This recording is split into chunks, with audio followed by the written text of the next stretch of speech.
All right, what's up, history peeps? Today we're going to go over the first part of the critical period from after the American Revolution of 1783 with the Treaty of Paris all the way until the forming of the new Constitution in 1789 when we bring George Washington in. All right, so here we go. Post-American Revolution, 1783 to 1789. The first thing that you need to know is that we have a lot of economic problems. Okay, basically all the colonies during the American Revolution printed their own money, and in response to the Currency Act, which happened during that time. So what you need to know, the Articles of Confederation can't, well, it's a weak government, it can't do hardly anything. So it can't tax, government gets its money by donations from states, and then each state has its own currency. So you have a financial mess. The only thing that the Articles of Confederation does well is divide up land, which we'll talk about in a second. Everything else is kind of a train wreck. The national government is very weak, and the states have all the power. So you went from a monarchy having all the power to now the states having all the power, and the government we create kind of is a republic, which meets us in the middle.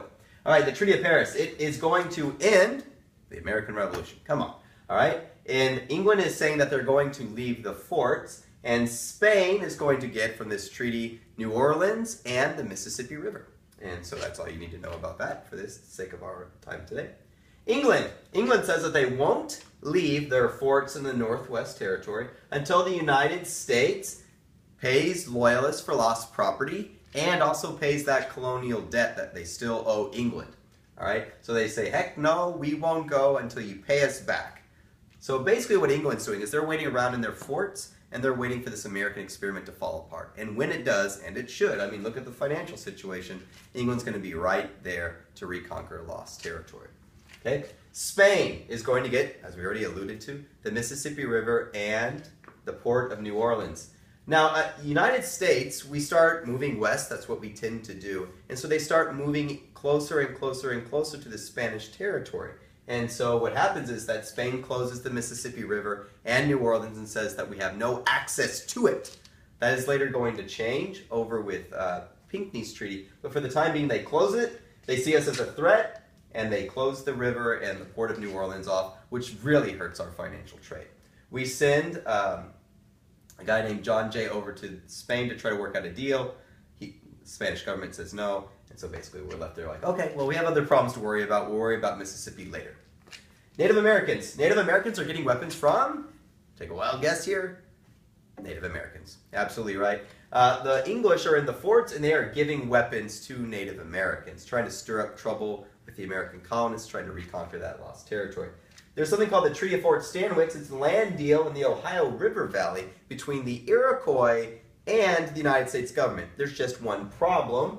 The Iroquois don't own the land. They're giving away other Native American tribes' land, and so as Americans move on to that, they are having conflicts with Native Americans. More to come on that when we talk about Washington's administration. Northwest Territory. The only thing, again, the only thing that the Articles of Confederation does well is divide up land. So, it's the only success of the Articles of Confederation and is in dividing up land. Land Ordinance of 1784. It divides the West into 10 states that allow for self-government. All right? Next year they realize that 10 states is maybe just a couple, many two states. So they divide it into 3 states that allow for self-government, and there's going to be a spot as the land gets divided up. There's going to be land allowed for the building of schools, because as Americans move west, the goal is that they are an educated populace, not an ignorant populace. Okay? Land Ordinance of 1787 does the following.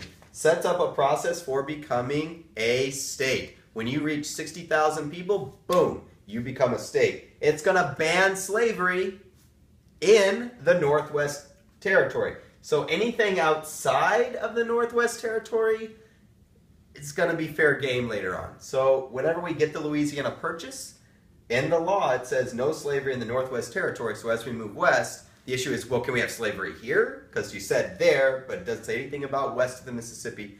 Oh my gosh, it's going to create all kinds of problems later. And then equal status for new states. So if you are a new state, you're going to be just the same as if you are an old state. So just because you're new doesn't mean you're any less of a member. Just like if there's a new kid in class. Are they any less of a member of your class? No, they're equal to you. All right? So clearly the Articles of Confederation isn't working. You've got a weak financial system. You've got foreign powers messing around not taking America seriously. You've got Native Americans causing problems with the Americans. And so basically there's a meeting to discuss the Articles of Confederation. They say, look, we'll meet in about a year. If things don't improve, then maybe we'll consider another form of government. All right? In the meantime, there's something called Shays Rebellion. Daniel Shays is a veteran of the American Revolution. He's at Bunker Hill. He serves with Marquis de Lafayette and even gets a sword from Marquis de Lafayette. He's seen a lot of combat. And so basically what happens is that he can't pay his taxes. All right? And so what happens if you can't pay your taxes is you go to debtor's prison.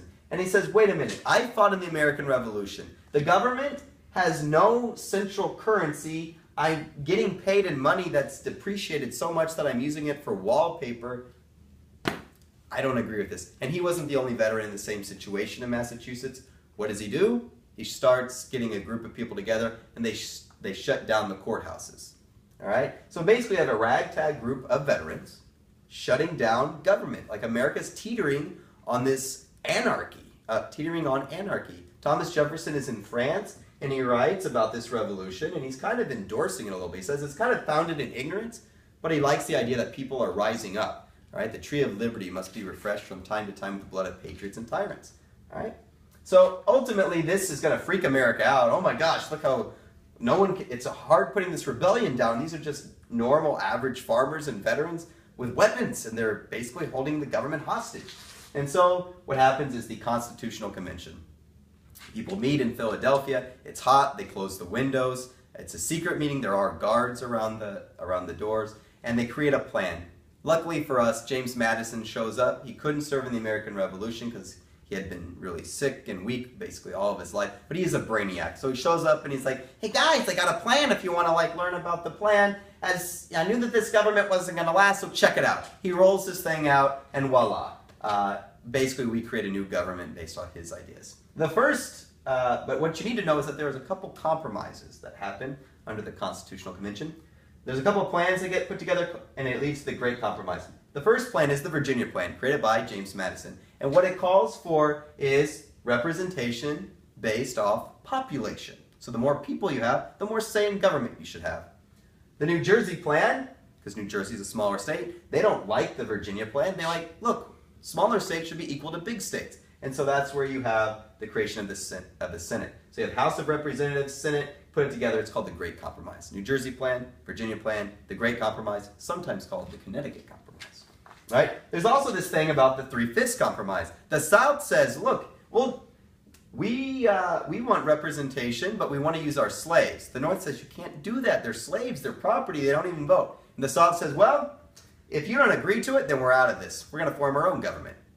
And the North's like, no, we want a union. We want a union, stay. And so eventually they compromise that for every 5 slaves, 3 of them will count for representational purposes only. Keep in mind, slaves cannot in any way, shape, or form vote. They are considered property. All right? Blank imports are going to be banned by 1808, and that's going to be slave imports are going to be banned by 1808. This is key here because the Founding Fathers aren't ignorant of the fact that slavery is contradictory to the ideals of the American Revolution. Life, liberty, and the pursuit of happiness, all men are created equal. They realize that it doesn't quite fit, and they're looking for a solution, but if you just get rid of slavery, the economy is going to crash. So they're looking for end importation of slavery, and then eventually this thing's going to die out. Slavery was kind of on the decline anyway. But the cotton gin happens, and it throws everything out of whack. All right, tariffs, we're only going to tax imports. More to come on that one later. All right, put that all together, we get ourselves a Constitution of the United States. We the people, in order to form a more perfect union, establish justice, ensure domestic tranquility, provide for the common defense, promote the general welfare, and secure the blessings of liberty for ourselves and our posterity, do ordain and establish this Constitution of the United States of America. However, there's 2 groups. One group, the Federalists, the people that left this meeting, say, look, we don't want to just agree on this government. We have to have the states approve it. Federalists are upper class, and they support